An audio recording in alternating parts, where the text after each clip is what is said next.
Saludos, muy buenos días. Aquí estamos en el segundo día de esta semana, señores, y bueno, por muchos días tendremos ahí sobre la mesa el caso Falcón. Aunque hay otros temas importantes que, por supuesto, siguen vigentes y siguen necesitando la atención, ¿no?, de la opinión pública, pero yo creo que permeado más por el morbo que por otra cosa. Hoy, por ejemplo, están en media tours gentes del Partido de la Liberación Dominicana, con un discurso extraordinario en el sentido de que nosotros, como siempre, toda persona que se ha vinculado al tema del narcotráfico ha sido expulsada sumariamente, y en este caso haremos lo mismo. La verdad que es como una especie de chiste irrisible y como que no es tomando en serio lo que esto significa en términos de la revisión que tiene que hacerse desde los partidos políticos, por cómo ha permeado también la política el tema del narcotráfico desde siempre. Igual, como decíamos en el día de ayer, si lo dejamos en la banalidad de que tú eres más o menos culpable que yo, políticos, empresarios, militares, como fuere, yo creo que entonces no vamos para ninguna parte. Fernando, con esto te doy los buenos días y vamos a seguir reincidiendo en el tema, ¿entiendes? Buenos días.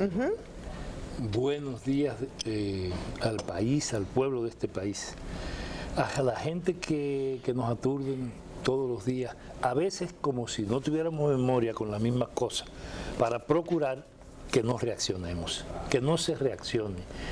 En una nación donde cada vez que se da un paso que se supone trascendente, el país no solo se vuelve a impactar, sino que además se demuestra que definitivamente todavía tenemos capacidad para asombrarnos.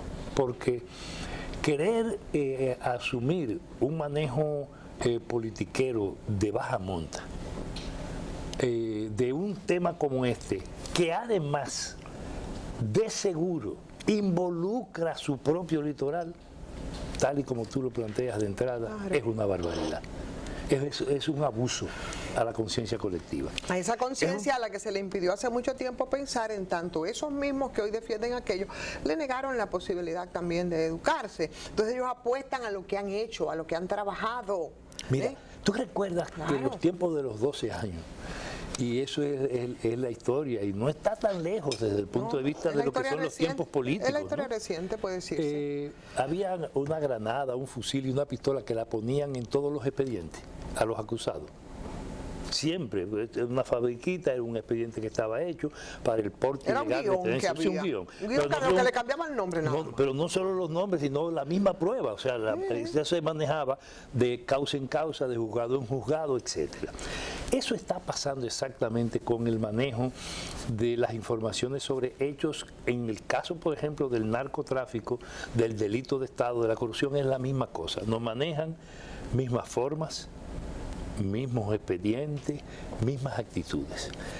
El hecho de que se esté ahora planteando cierta limpieza o desvinculación de quienes estuvieron al frente del gobierno durante 20 años, en lo que los escándalos de droga, de narcotráfico, de negocios ilegales y de robo estuvieron a la orden del día, es un abuso a la memoria. Se le olvida al PLD que ellos fueron sacados a patadas por la gente. Y que si exactamente. Y si fueron sacados a patadas, les decía esta mañana, así mismo digo, pero es increíble, ayer ellos tenían una reunión de su comité político, y ahí, por supuesto, hacia afuera lo que decían en su discurso, porque estamos creyendo como que los tiempos son los mismos. Vamos a tratar sobre el tema de los 13 puntos del diálogo, que por cierto se retoma, a ver cómo le va el cese ahí en esto. Y de eso vamos a hablar. Entonces hoy ¿Qué es lo que se retoma? El diálogo. La conversación para consensuar los puntos propuestos por el presidente. Los 12, los 13 de las llamadas reformas. Mira, de eso podemos hablar un poquito más adelante, que yo creo que es bastante interesante que retomemos el tema. Y bueno, de eso decían que iban a hablar entonces de eso. Yo pienso que hay mucho apresuramiento y están muy ocupados, y estoy segura que están preocupados también en el PLD, como en todos los partidos políticos, por este caso que si la referencia es Italia. ha sido la referencia italiana, entonces yo creo que la preocupación debe ser mucho más amplia. Y yo creo que no fue por casualidad que ellos llamaron esto, ¿cómo se llama? Operación Falcón. Ay, Virgencita, Operación Falcón. No creo yo que sea por casualidad, porque si es en referencia entonces al juez Falcone, que por cierto terminó muy mal, hace 25 años, señores, y todavía hay gente que está huyendo de esa operación. Y terrorismo incluido. Tendrían que estar dispuestos, como en ese caso, a apresar cerca de 700 entre políticos, empresarios y mafiosos, que es lo que implicó la Operación Falcón, ¿no? Y por supuesto que tendrían que estar en estampida libre, señores. Mucha gente, porque todavía hay políticos que andan huyendo. Tú dices allá en Italia. Allá en Italia. Entonces, si la referencia es esa, yo pienso que más que empezar a intentar repartirse culpas, lo que deberían de estar muchos es preocupados. ¿Qué está en juego? Y yo no tengo por qué de entrada decir que no es una iniciativa que sí que podría seguir y guarde de todo mal, como dicen los cristianos, a nuestros fiscales, que no es solo Jenny Berenice, aunque a la cabeza, sino que con Jenny Berenice hay 80 fiscales que han estado trabajando, y que una de las cosas que más, oye esto, Fernando, que uno de los problemas que tuvieron ellos, más complicaciones que tuvieron para incorporar a esto que desde hace meses se está investigando, ha sido precisamente los fiscales soplones, porque ahora como están, así como te lo digo, o sea, los que pasan la información para que estén alerta. Porque están ahí para eso, y eso nos remonta también a la ilegalidad o a la irregularidad de la selección de esos mismos fiscales en tiempos de Jan Alain. Entonces, otro de los discursos, y nada más pongo los elementos sobre la mesa para que un poco profundicemos y para el análisis, otro de los discursos era, no, pero que eso no es justicia independiente, eso no es cuestión del Ministerio Público, eso es la DEA, que viene investigando desde hace tiempo. Pero la DEA viene investigando desde hace tiempo, y si es así, entonces, ¿por qué esto no estalló en esos tiempos cuando se trata de una red mafiosa que desde el 2012 está funcionando? Parece ser que entonces las autoridades norteamericanas, hipócritas también en el manejo, porque tampoco es que lo vamos a reivindicar como la panacea. Cuando conviene, conviene, y entonces actúan, porque esa es la verdad. Pero bueno, esa DEA, que técnica y a lo mejor financieramente hizo sus apoyos, ¿por qué no incorporó a las autoridades pasadas? Es que no había confianza en las autoridades pasadas, es lo que se especula. ¿Por qué? Bueno, precisamente por esos soplones, y para eso tenemos ejemplos muy gráficos y muy recientes, como es el caso de César el Abusador, que cuando aquí se sepa todo lo que ocurrió y cómo imposibilitaron que este señor fuera apresado, entonces yo creo que faltarán años para que gente cumplan en las cárceles. Entonces, todo eso es la discusión ahora sobre todo del litoral oposición, ¿no?, respecto a el PRM, que ciertamente la mayoría de los sindicados son de su partido. Entonces yo creo que no es cuestión de repartir culpas, es un asunto de que dónde estaban ustedes y sus organismos de seguridad, o qué pasaba. Y estos de ahora, óyeme, pero ustedes son tan ingenuos que ustedes no se dieron cuenta que gente candidateadas en su partido fueron al 100 financiados con dinero sucio del narcotráfico, y les voy a comprar que ustedes no sabían tampoco. O sea, es complicado, pero repartir culpa yo creo que no es el fondo. No solo eso, sino que ¿qué es lo que está en juego y en discusión acá? ¿Están involucrados o no las instancias centrales y fundamentales del sistema político dominicano en estos escándalos y en estos hechos? Tomemos nada más la Operación Falcón, para no irnos en lágrimas buscando los otros casos. Exacto. Sobre todo los casos grandes del duro y del puro peledeísmo en el gobierno, ¿no? Tomando solo este caso, ¿se está cuestionando o no? ¿Es evidente o no el vínculo de las estructuras políticas tradicionales de este país al problema del narcotráfico? Estoy hablando de las estructuras, porque cuando digo las estructuras políticas yo me refiero al PLD en sus dos versiones.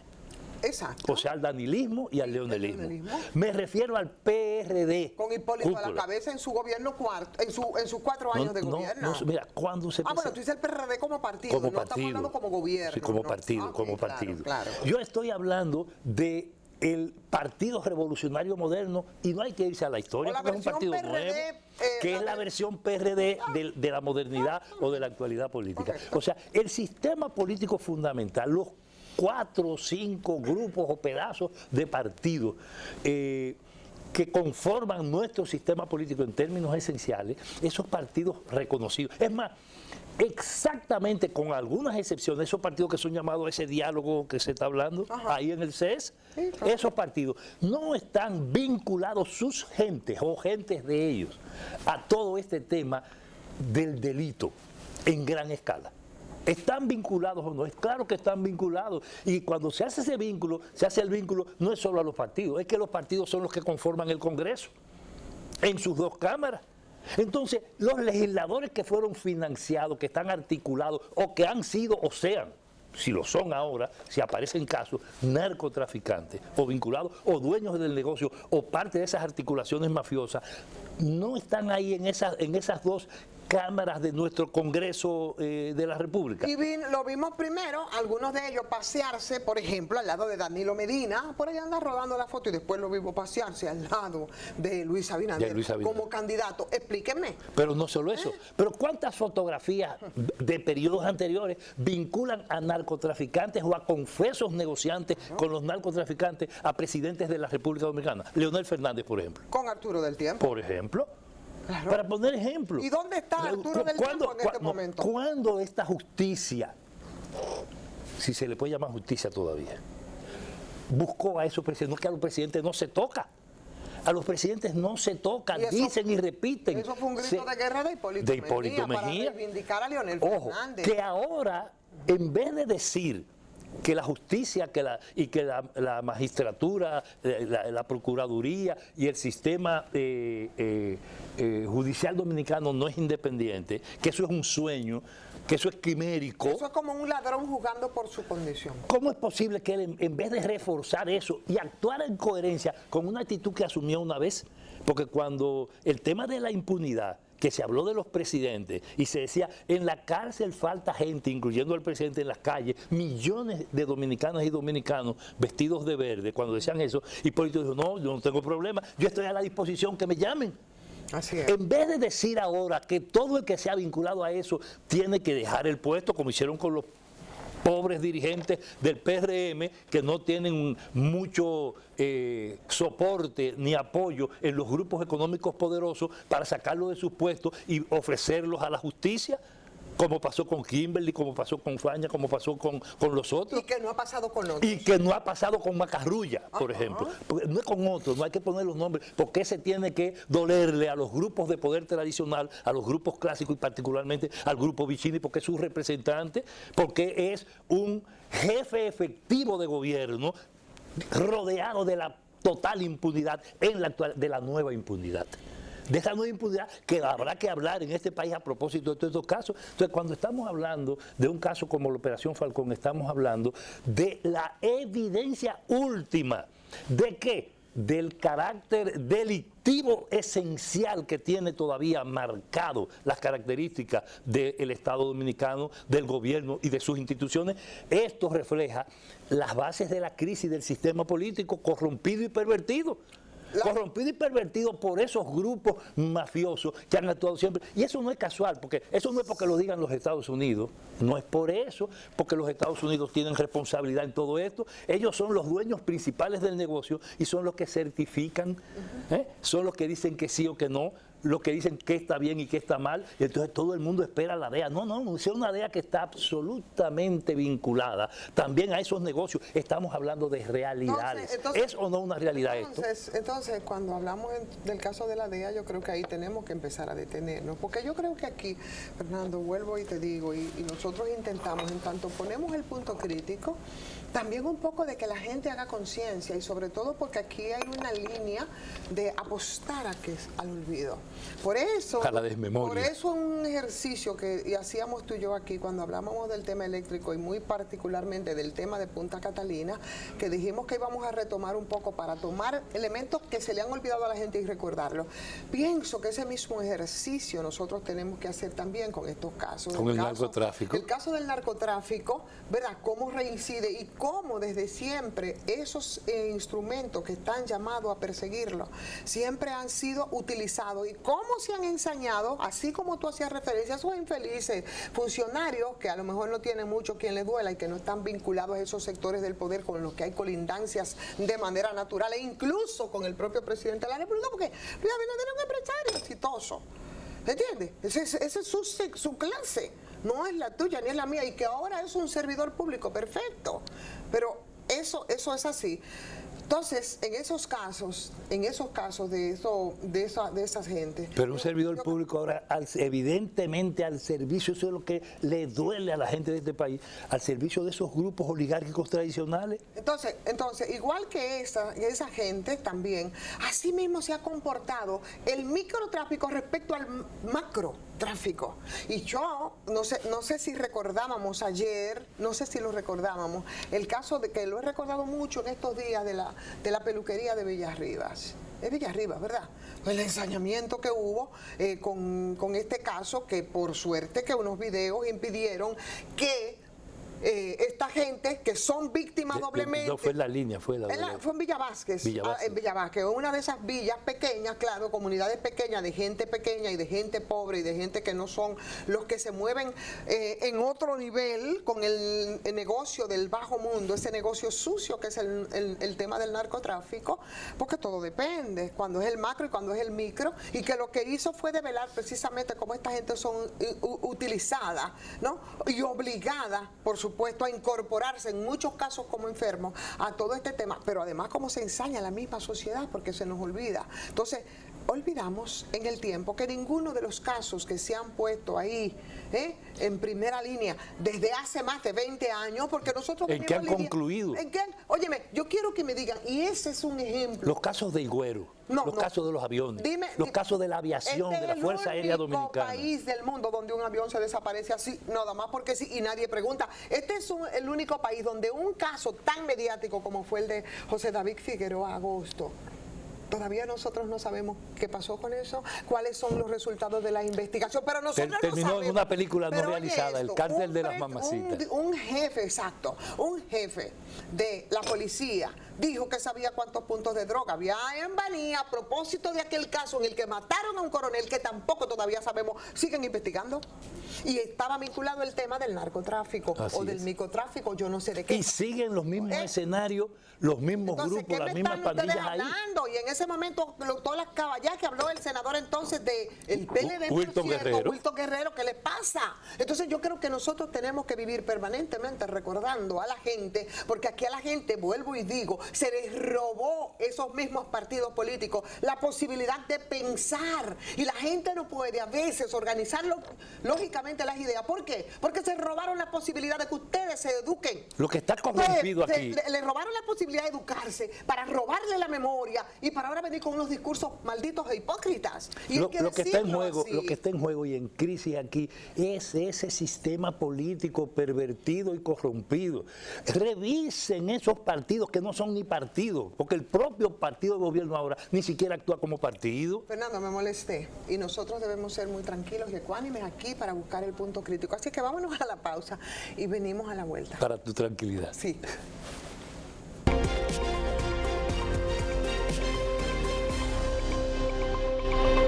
Aquí, Fernando, ya regresamos mucho más sosegado hasta que nosotros lleguemos precisamente a esos elementos, y con eso creo que vamos a concluir, porque tendremos caso Falcone, que no el juez italiano, aunque la referencia es esa, y vuelvo y repito, porque si fuese así, aquí mucha gente estuviera corriendo. Quiero que me permitas concluir esta parte. Ah, claro que sí. ¿Tú sabes por qué? Porque pensando y preocupados por el país, aquí no se puede pedir permiso y ya no se puede vivir del cuento de echarle la culpa al anterior. O sea, el gobierno de Luis Abinader Corona no puede excusarse en los compromisos y los vínculos del PLD en sus dos versiones, leonelismo y danilismo, con estos negocios ilícitos, con narcopoder, con narcotráfico, con sinvergüencería, con corrupción, con robo. No puede excusarse en ello para justificar la limitación para actuar o la no actuación.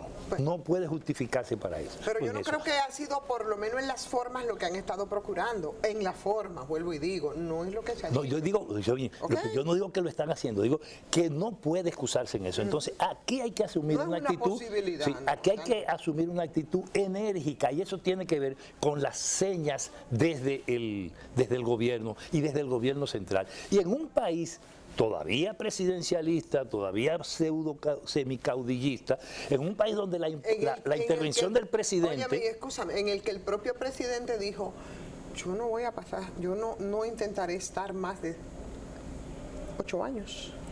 Pero, como manda la Constitución. O sea que se va a reelegir. Bien, pero usted que dijo que no va a pretender estar más de 8 años y solamente fue electo por 4. Está bien, pero es su derecho, porque constitucionalmente puede. Ahora, lo que cabe entonces, ¿usted cree que es así nada más con un país que ya... La gente ha cambiado, aunque sea hasta por sobrevivencia, aunque sea por la necesidad de ese nivel de acorralamiento y ese abuso de la tolerancia de la gente que tuvo que reaccionar, aún sea por eso, la gente ha cambiado. Entonces, si usted no pretende pasar más de 8 años como la Constitución manda, terminar estos 4 que apenas están comenzando. Y que fue para lo que fue electo. Significa, claro, ¿sabe qué significa, verdad? Significa entonces que hay cuestiones que la gente no va a negociar. Que es donde quiero llegar. Y eso, nada más te estoy poniendo el telón para que sigas ahí. Es donde quiero llegar, porque ya no vale excusarse en los anteriores. Claro. Ni en lo malo que hizo el otro, ni en la dificultad grave con que dejó el país. Para seguirlo endeudando no hay que excusarse en que los otros robaron e hicieron un desastre. Aunque eso no significa que nosotros, para que no se reivindiquen los otros, porque también piensan que pueden sobrevivir. Sí. Y como que vamos a seguir. Eso está claro, ya eso lo tratamos. Bueno. No solo no hay excusa, sino que además tiene que demostrar y dar señas claras. Si este país se hartó de la corrupción, aquí hay que dar señas desde la presidencia de la República. No es que la justicia es independiente, y yo dije que eran independientes, no, es que hay que facilitar, apoyar y potenciar esa intervención, y para eso hay que ser radical con la conducta de los funcionarios públicos. Ahora, los que fueron acusados de corrupción o de malas prácticas o de indelicadeza y que salieron de su gobierno, tiene que hacerse igual con los que han sido y no han sido tocados. Para que su gobierno, sobre todo con lo que tiene que ver más con el poder y las alturas, dé señas claras de que no tiene ningún tipo de vínculo ni hace concesiones. Cuando se trata de casos como estos, que tienen que ver con el narcotráfico, las cosas deben ser puestas más claras. Y cada vez, no solo que se mencione que se vincule a alguien, pero no por el gusto, sobre la base de cosas constatadas, de elementos empíricos, de pruebas, de documentación, no del simple rumor público. Cuando se trate de eso, el gobierno tiene que dar señas, y ahora no hay excusa para no darla, sobre todo, y ahí yo quiero ser directo, de un presidente que ahora comenzó, y yo no creo que sea una simple equivocación, hablar de 8 años y no de 4. Cuando se debe hablar de 4. Yo en eso quiero ser directo. No, es que no fue un lapsus, no, lo dijo. El presidente fue electo por 4, no por 8. Claro. Por 4, no por 8. Entonces nadie puede hablar de 8. Nadie debe hacerlo. Y lo que quiero decir es que esto que está pasando tiene entonces un costo político. Ahora se es claro y se entiende que este país tiene que profundizar de verdad el camino del cierre de la impunidad, el castigo al delito de poder, no al que se roba un pollo por hambre o por vicio, no es a ese, es al que tiene grandes riquezas acumuladas de esa forma, aumentadas de esa forma, generadas de esa manera, donde hay que poner el dedo sobre la llaga, es ahí. Y por eso yo creo que toda esta situación, toda esta complejidad, lo que pone entre la espada y la pared es la actitud del poder político. Por cierto, Fernando, que el presidente Luis Abinader estará participando de manera activa en la Asamblea General de las Naciones Unidas esta semana. La próxima semana, sí. El lunes comienza. ¿Qué tú crees que dirá el presidente Luis Abinader ahí en ese escenario? En lo que está pautado este año, el presidente tiene dos salidas importantes. La de la Asamblea General de las Naciones Unidas y la de Londres, que tiene que ver con el cambio climático. Ah, claro. Sí, pero esas son dos cosas importantes, sobre todo por como está este país. Si hablamos de medio ambiente, ayer incluso hubo un conflicto en una zona montañosa próxima a la capital, incluso violento. Claro, pero de una comunidad enfrentada y de la policía enfrentando y castigando y reprimiendo a una comunidad que está enfrentando a Barrigol en esa zona de Barrigol. Pero lo mismo aconteció en la Loma de los Melaos. Pero en Naciones Unidas, el tema que el presidente abordará.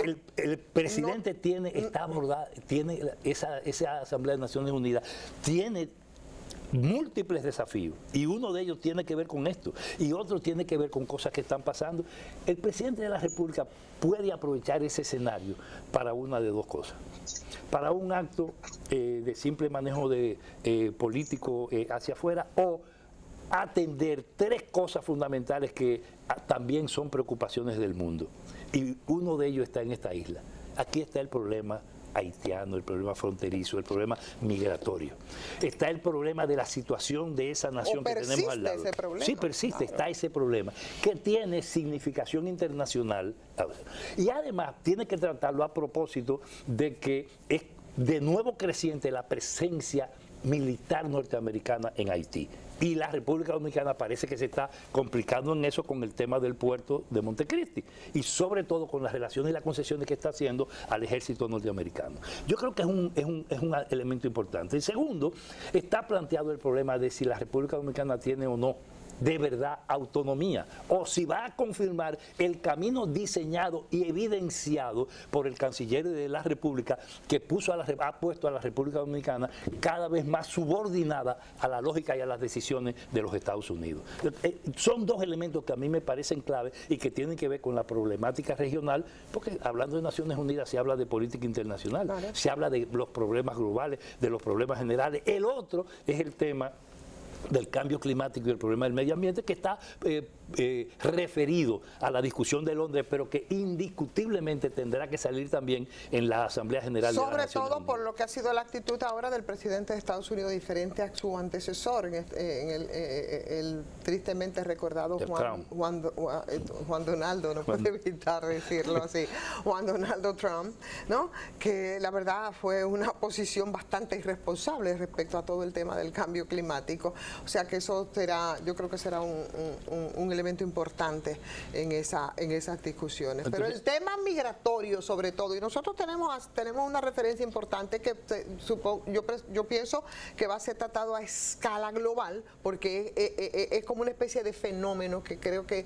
retrasó un poco todo el tema de la pandemia, que se ha estado produciendo a escala planetaria de verdad, y como son ¿cuántos países que estarían participando? ¿Ciento cuántos en las Naciones Unidas, Fernando? 60. Exacto. Imagínate, es una preocupación ahora mismo que yo creo que tendrá que verse también en el marco de... Hay un elemento de carácter global. Quienes estudian los problemas sociales contemporáneos y los problemas fundamentales del mundo hoy, de ese mundo globalizado, ¿no? En creciente globalización, saben que el mundo es abatido por una serie de problemas. Ya ha pasado el tema de la Guerra Fría, la secuela de fenómenos de la Guerra Fría descendiendo, una parte de ello, después de lo que ha salido con Afganistán, con el tema del opio, con la presencia norteamericana, con el tipo de manipulación, el tema, oigan bien. Y vamos a decir muy bien claro, Fernando, a manera de ilustración a la gente, cuando se habla del tema del opio, estamos hablando que durante 20 años la producción del opio en Afganistán, que no es un país pobre, como dicen, coincidimos que es un país empobrecido, pero es un país empobrecido. De gente empobrecida.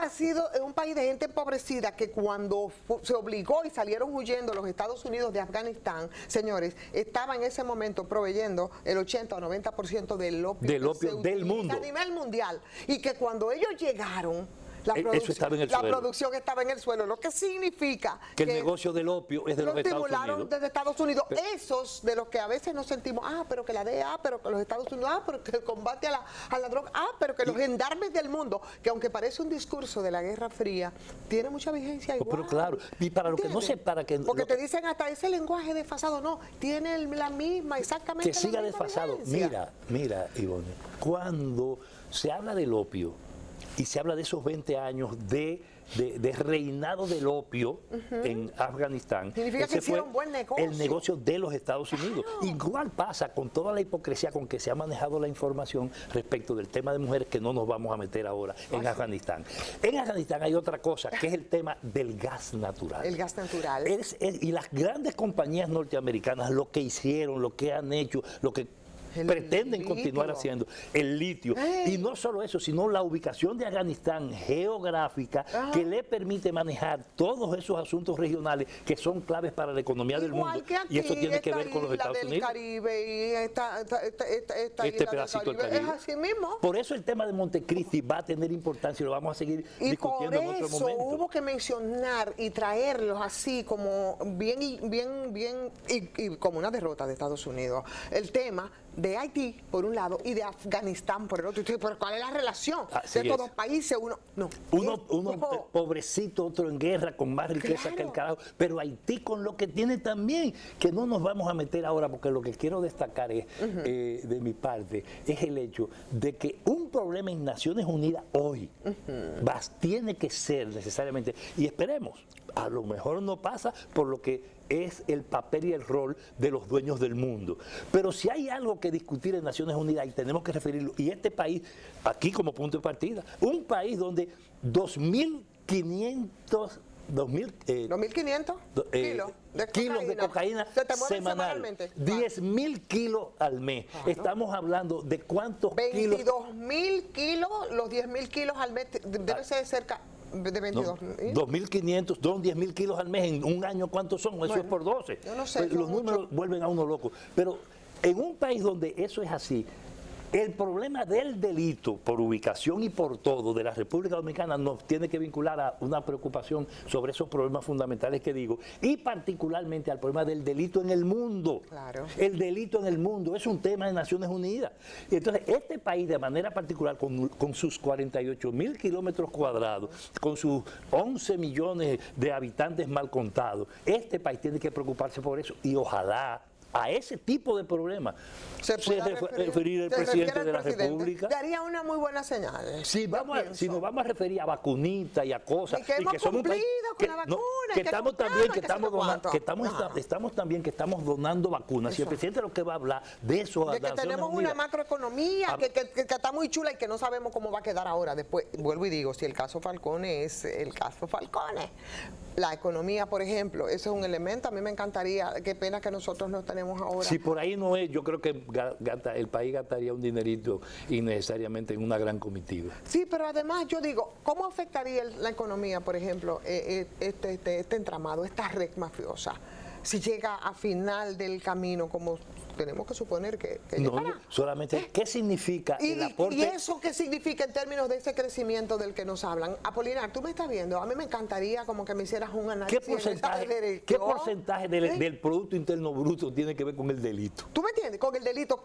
¿Y qué porcentaje del Producto Interno Bruto tiene que ver con esos estados financieros de los que se habla? Claro, esos estados financieros llegan hasta determinado nivel, porque es así en todo. Llegan a las bancas, llegan a los negocios bienes raíces. ¿En qué porcentaje está presente el capital del negocio ilícito y del negocio sucio en nuestro sistema financiero? ¿Entiendes? Y todo eso se calcula. Y por tanto, ¿cómo eso lo podía afectar y hasta dónde entonces nosotros ya nos libraríamos de la tortura de seguir escuchando a Valdés Albizu repetir por 20 años mentiras que la economía crece? ¿Verdad? Mira, yo pienso que a veces hay que parar. Por tanto, eso no puede ser parte del discurso del presidente allá en Naciones Unidas. No, esa parte no, eso no. Pero sí los otros elementos que planteamos. Eso sí. Entonces, por eso es importante que sigamos atentos, que el país esté tratando de ubicar el punto crítico de esta cosa, porque todo está asociado a lo mismo: poder, sistema político y futuro político de mediano plazo en la República Dominicana, que sin darnos cuenta, si alguien ha estado interesado y poniendo algunos puntos sobre las sillas en este sentido, ha sido el propio presidente de la República. Así es. Y uno de esos ejemplos son haber referido no 4 años para lo que fue electo, sino 8 años que puede estar en el poder. Así es. Entonces, yo creo que hay cosas que nosotros, porque nosotros como que llegamos, vivimos en un retraso a veces, un retraso no forzoso, sino muy consciente de muchas cosas. Nosotros que tenemos un gran retraso y que reaccionamos, distinto, por ejemplo, de algunos países de América Latina, con el tema de la crisis de los partidos, que parece que ya llega hasta su último punto, se resiste aún el liderazgo político, tiene años, ¿no?, resistiéndose a aceptar, aunque le dan la cara, que los partidos están en crisis, en una crisis tremenda, y que la corrupción aquí nos ha tragado y nos ha permeado hasta el punto que todos sabemos. Por tanto, señores, Ayer hay que las transformaciones necesarias. Yo no voy a hablar de la refundación de la que habla Fafa, pero yo creo que sí, que ese es el término término muy correcto, la refundación, así como queremos que en pequeño se refunden instituciones que, como la policía, se quiere seguir remendando, ¿verdad? Se quiere seguir remendando y van a seguir remendándola. Y lo peor que ellos mismos, porque eso de las comisiones yo no sé, ¿no? Entonces, a pesar de todo eso, señores, la situación del país es esa. Es una refundación. Me parece bien el discurso de Fafa. Y ayer, lo que pasó ayer, me lo vas a decir ahora mismo. Vamos a la pausa.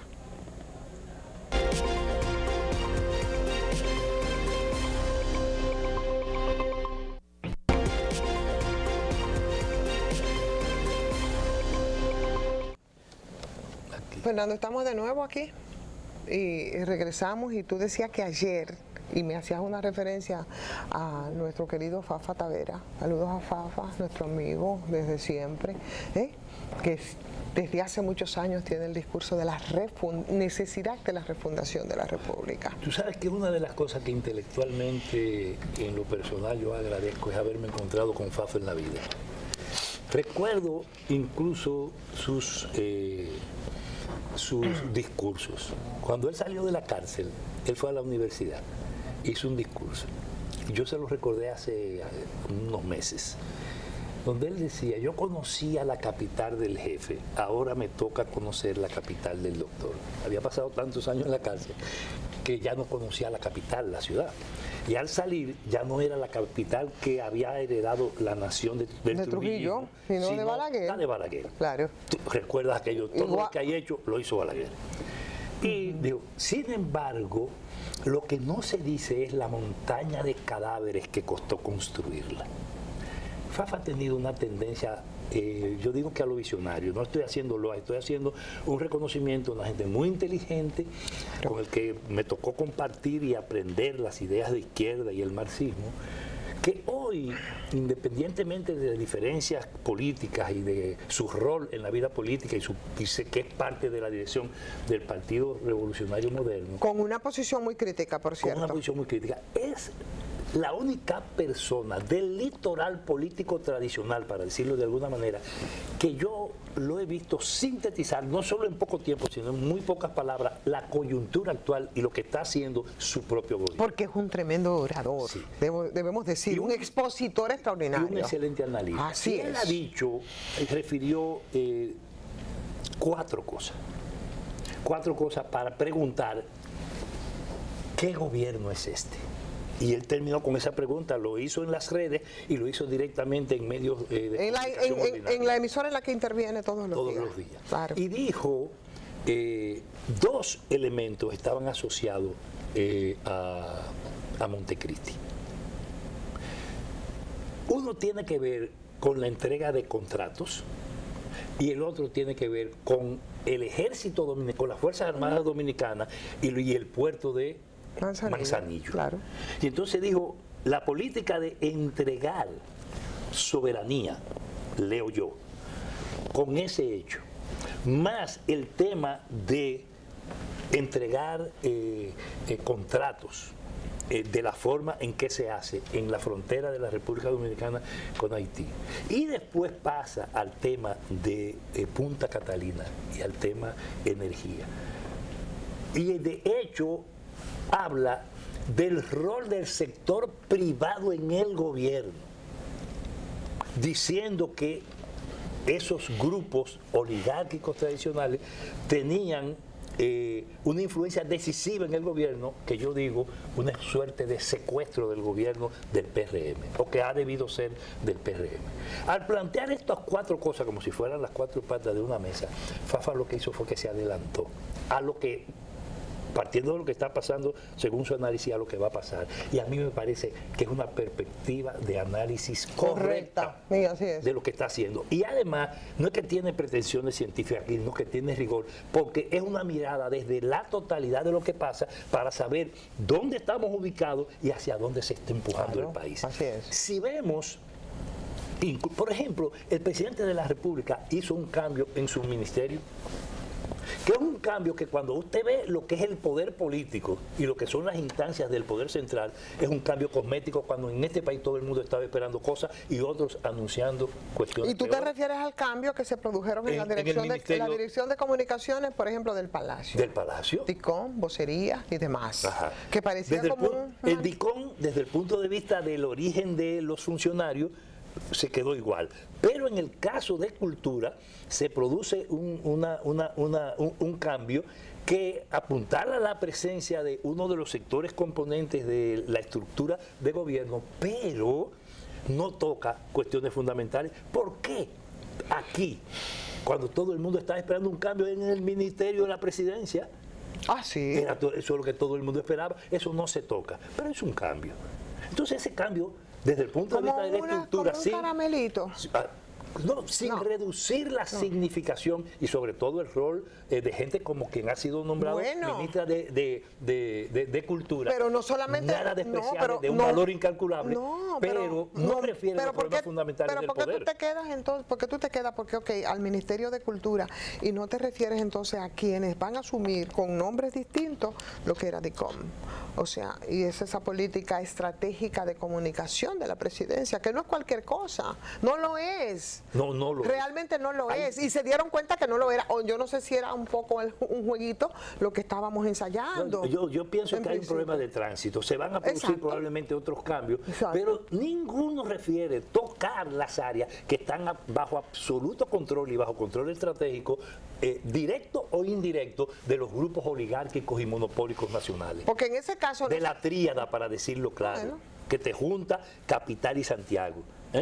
Estrellas, Licey, Vicini. No, todo lo que toca eso no se le pone la mano. O lo que políticamente se corresponde con el interés de los norteamericanos, caso de Cancillería de la República y lugares relacionados. Entonces, cuando yo refiero lo de Fafa, yo digo, búscale esos elementos, distribúyeme el análisis, socialízame, hazme horizontal esa perspectiva de análisis de Fafa Tavera, de Rafael Fafa Tavera, y te vas a dar cuenta que es la evaluación de un gobierno no solo para preguntar si este es el cambio, si este es el gobierno del cambio, sino para poner en evidencia los peligros que acechan desde el ejercicio del poder y desde la práctica de políticas públicas de la República Dominicana, con un gobierno entregado cada vez más al servicio de los conservadores. Y tú mencionaste dentro de los elementos que había destacado Fafa, ahora que ya casi tenemos el tiempo encima, hablabas del caso de Punta Catalina y de repente yo recordé a propósito del sector eléctrico, mira a ver si no estamos apostando en algunos puntos a lo mismo,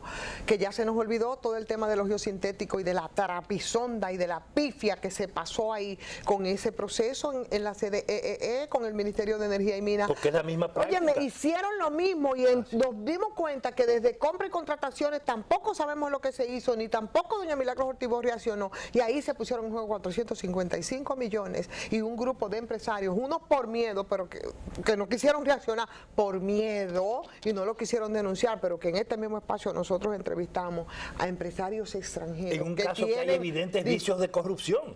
Y ya se nos olvidó. Primero nadie le hizo caso, porque aquí, como estamos ya de acuerdo, nosotros, aquí se cambió el término de bocina por radio apagado. Y de ese tema no hablaron, ni quisieron hablar, y mucho menos aclararon. Y la soberbia del ministro de Energía y Minas tampoco le permitió que se refiriera al caso. Que las nuevas bocinas todavía no le ha llegado su momento, pero vienen, seguro. Señores, a nosotros ya nos llegó el momento de despedirnos, será hasta mañana. Recuerden siempre en YouTube buscar este punto crítico. Así es que muchísimas gracias por estar con nosotros, Fernando. Nos vemos mañana. Hasta mañana.